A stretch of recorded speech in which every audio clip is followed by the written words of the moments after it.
Welcome to Fortress of Faith with Tom Wallace, calling North America to repentance and revival. Welcome back once again to the Corner of Truth and Courage. You're listening to Fortress of Faith. And this week, we're talking about terrorism, about the growth of Islamic terrorism.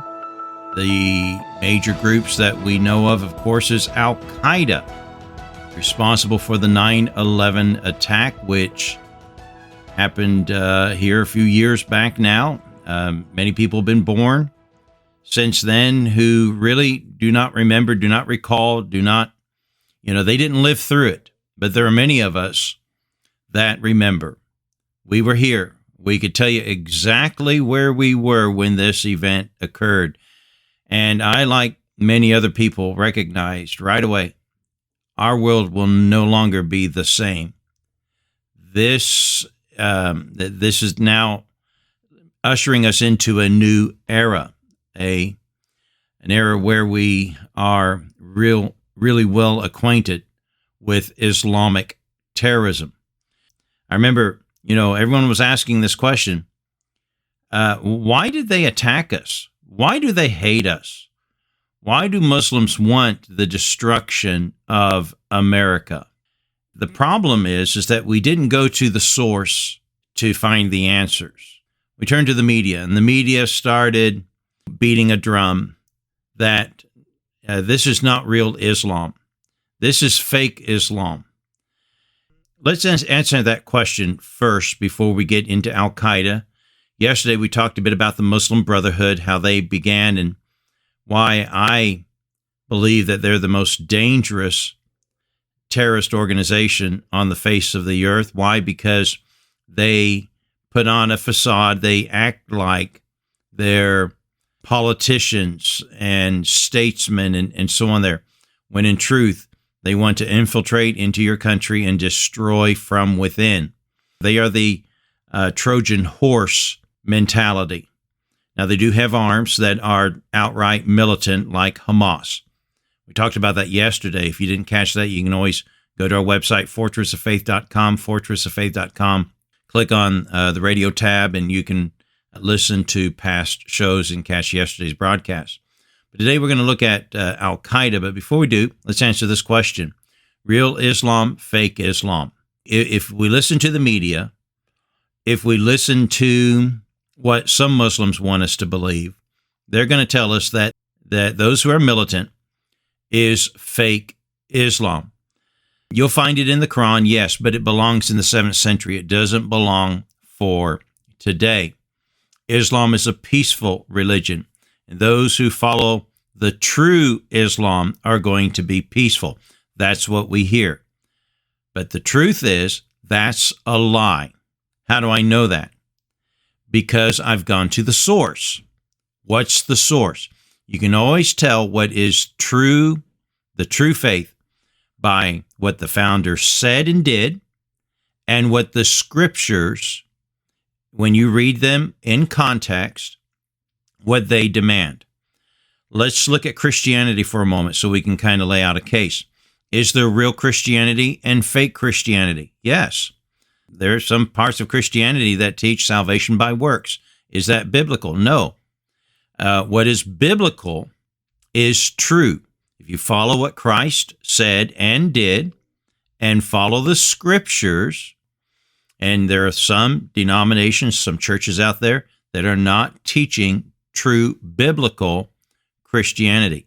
Those who do, that's real Christianity. Those who do not is fake Christianity. There are some who took the sword, like the Catholics many years ago took the sword and did, in the name of Jehovah God, wield the sword against those who did not agree with their doctrines. They did it against non-Christians and even other Christian groups that were following biblical Christianity.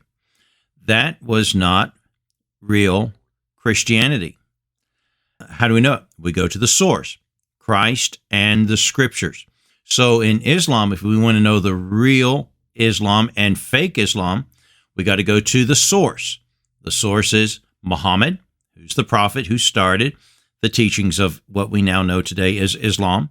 and the scriptures he gave us, the Quran. And how do we study what Muhammad said? We study the hadiths.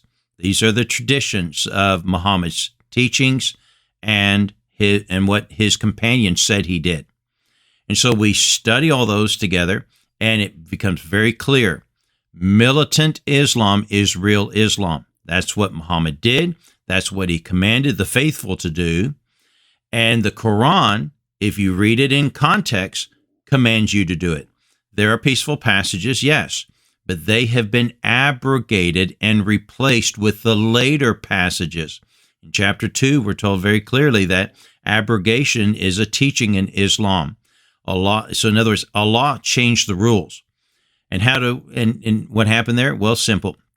When Muhammad was in Mecca, he was, now you've got to realize too, he was making a lot of this up. He was a false prophet, and he borrowed a lot of Christian teachings that he learned. And so he was delivering those things, but the Arabs didn't receive him. And so he gets thrown out of Mecca. He's teaching pretty much biblical tenets. And he goes up to Medina, thinking that the Jews will receive him, but they don't receive him. So the Jews don't want him. The Arabs don't want him. Now, all of a sudden, he changes the rules. Fight those who believe not. Now he starts taking up the sword and kills those who speak against him, and so on there. And then he gains all of Arabia in the next 10 years, and Islam is born. The latter replaced the earlier. The militant replaced the peaceful passages. And that is true Islam. So those who are jihadis are truly following what Muhammad taught and commanded them to do. Those who study their faith and study Islam are more likely to truly believe in jihad, in warring against evil. Jihad means to war against evil. Now there's the social, economic, geographic issues that are going on in the world, and we have the beginning of an organization in modern times of terrorism. We had seen stuff coming in the 70s from the Shiites. The Shiites are a smaller group of Muslims there. They have terrorist groups just like the Sunnis do. And a follower, a Sunni Muslim, and the difference between Sunni Muslims and Shiite Muslims, Shiites believe that the follower, the man who follows Muhammad as the caliph, as the emperor, must be of the bloodline of Muhammad. The Sunni Muslims believe whoever Allah wills. He doesn't have to be blood related.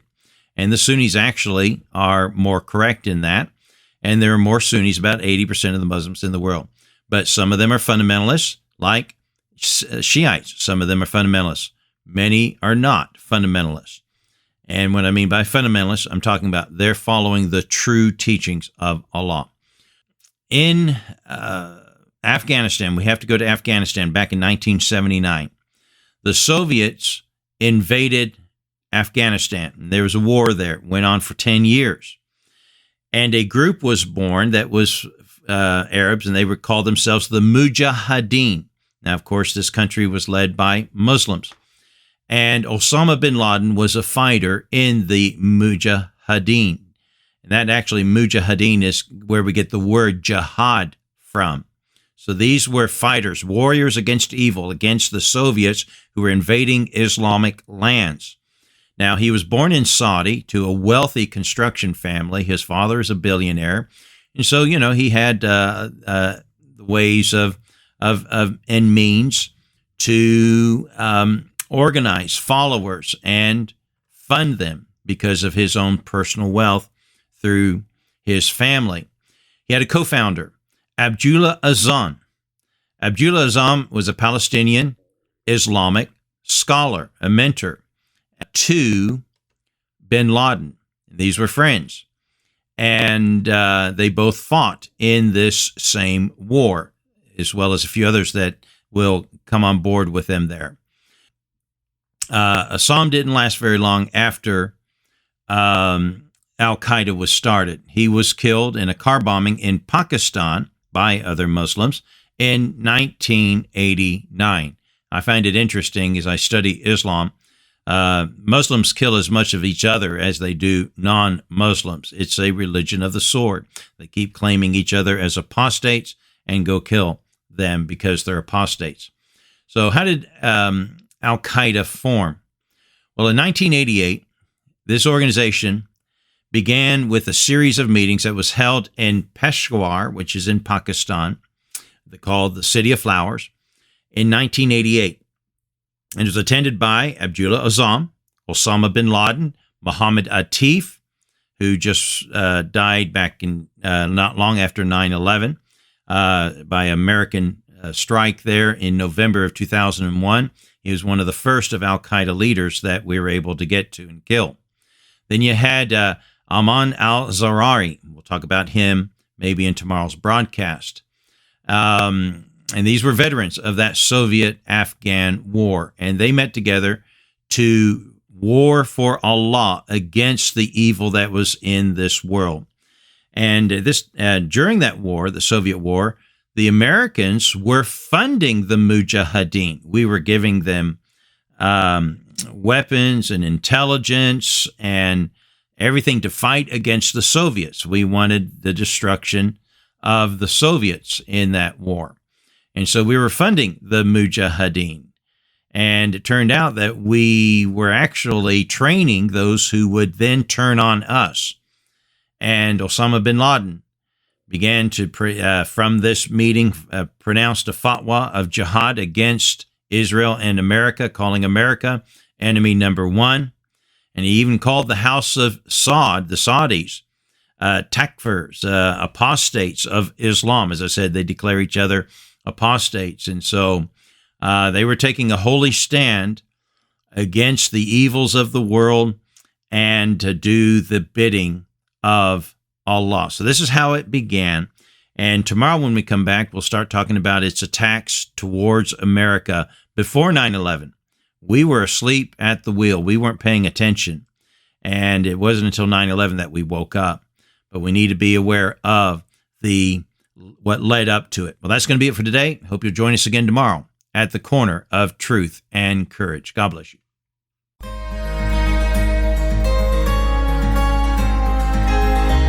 I have an urgent and heartfelt request that we hope will touch your hearts. Underground churches are growing in Iran, and there are brave individuals who have chosen to follow their faith and become pastors. Yet they have not had any formal training. These pastors, however, face tremendous challenges in pursuing their calling. I'm flying to Turkey to meet with other missionaries and to teach Bible doctrine to these pastors and to mentor them in biblical ministry. Now get this, for only $200, these Iranian pastors can travel by bus to neighboring Turkey. Our goal is to bring 30 pastors on this journey to equip them with the knowledge and skills they need to properly feed their flocks. Imagine the impact your donation can make. Your generosity can transform lives from one of the darkest corners of the world, Iran. Please open your hearts and give today. Your donation, whether big or small, can make an incredible difference. You can give today at our website, fortressoffaith.com. That's fortressoffaith.com, or call us at 800-616-0082. Again, that's 800-616-0082. Thank you for your compassion, and thank you for making a real difference in the lives of these brave pastors.